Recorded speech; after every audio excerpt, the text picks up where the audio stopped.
ఈ రోజు పోలవరం ప్రాజెక్టు రాజశేఖర రెడ్డి గారు 36 లక్షల ఎకరాలకు నీళ్లిచ్చే ప్రాజెక్టుగా రూపొందిస్తే దాన్ని బీజేపీ నీటి నిలువను కుదించేస్తుంది. నీటి నిలువను కుదించేస్తే అది గ్రావిటీ బేస్డ్ ప్రాజెక్ట్ కానే కాదు, 36 లక్షల నీళ్లిచ్చే ప్రాజెక్ట్ కానే కాదు, అది ఒక లిఫ్ట్ ఇరిగేషన్ ప్రాజెక్ట్ అయిపోతుంది, ఒక బ్యారేజ్ అయిపోతుంది. అయినా కూడా తెలుగుదేశం పార్టీ మాట్లాడదు, జనసేన మాట్లాడదు, వైసీపీ మాట్లాడదు. ఇంతమంది ఎంపీలు ఉన్నారు, ఒక్కరంటే ఒక్క మగాడు కూడా లేసి మా పోలవరం ప్రాజెక్టును కూనీ చేయకండి అని బీజేపీని ఎదిరించి మాట్లాడిన మొగాడే లేడు. ఇది ఎక్కడే అన్యాయం అని అడుగుతున్నాం. బీజేపీకి ఎందుకు ఇంత గులామిగిరి చేస్తున్నారు? వంగి వంగి సలాములు చేస్తున్నారు. పోనీ బీజేపీ మనకు ఏమైనా చేస్తుందంటే ఒక్కటంటే ఒక్క మేలైనా చేసిందా? ఇంతవరకు కనీసం మనకు రాజధాని అయినా ఉందా? అసలు దేశంలో ప్రతి రాష్ట్రానికి ఒక రాజధాని ఉంది కదా, మన రాష్ట్రానికి మాత్రం దిక్కు లేకుండా పోయింది. పక్కన బెంగళూరు ఉంది, చెన్నై ఉంది, మహారాష్ట్రలో ముంబై ఉంది, మనకేముంది? చేతిలో చిప్పు ఉంది, కుచ్చు టోపీ ఉంది. మన బిడ్డలకి ఎక్కడ పోవాలి ఉద్యోగాల కోసం? డిగ్రీలు పీజీలు చదివిన బిడ్డలు ఉన్నారు, ఉద్యోగాలు లేక రోడ్ల మీద తిరుగుతున్నారు, లేక ఆటో డ్రైవర్లుగా గిగ్ వర్కర్లుగా పోతున్నారు,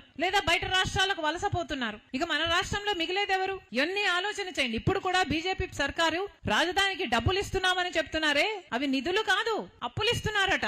అప్పులు తీసుకుంటున్నాడు చంద్రబాబు గారు. అప్పులు ఎందుకు ఇస్తున్నారు అని జగన్మోహన్ రెడ్డి గారు అడగరు. అంటే ఎవరికి పట్టలేదు మన రాష్ట్రం గురించి గాని, మన ప్రజల గురించి గాని. చంద్రబాబు గారు, పవన్ కళ్యాణ్ గారు, జగన్మోహన్ రెడ్డి గారు ముగ్గురు, బి అంటే బాబు, జే అంటే జగన్, పి అంటే పవన్. బీజేపీ అంటే ఎవరో కాదు, వీళ్ళు ముగ్గురే.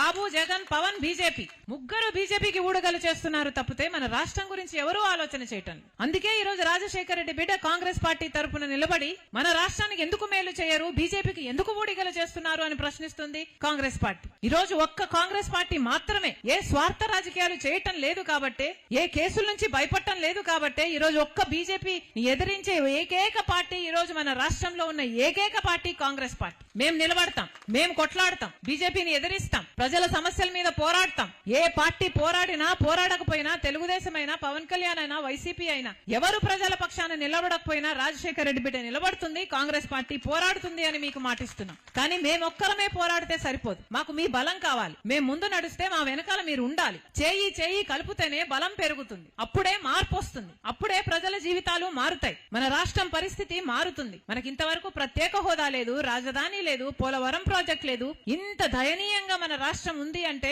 పక్క రాష్ట్రాలు అన్ని బాగుపడిపోతున్నాయి, కానీ మన రాష్ట్రం మాత్రం వెనకబడిపోయింది. ఎందుకంటే కారణం ఈ నాయకులే. చంద్రబాబు గారు, జగన్మోహన్ రెడ్డి గారు ముఖ్యమంత్రులుగా ఉండి కూడా మన రాష్ట్రానికి, మన రాష్ట్ర ప్రజలకు అన్యాయం చేశారు కాబట్టే మన రాష్ట్రం ఈ స్థితిలో ఉంది ఈ రోజు.